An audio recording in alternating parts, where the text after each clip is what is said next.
third largest continent on the planet, the world's great reserve of biodiversity. But in a few short years, urban development has accelerated, creating densely populated new cities and spreading asphalt and cement over what were until recently unspoilt rural areas.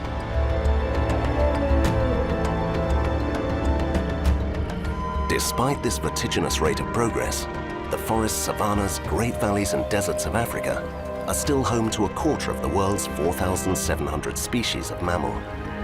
Among them, animals that have become symbols of the planet's wildlife: hippos, antelopes, giraffes, rhinos, and the big cats, lions, leopards, and cheetahs.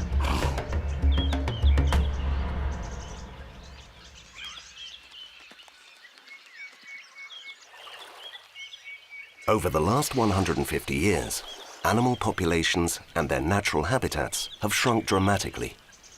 Meanwhile, the human population of Africa, almost 1 billion people, is doubling every 20 years, placing enormous pressure on wildlife, which is forced to compete for land, fresh water, and food.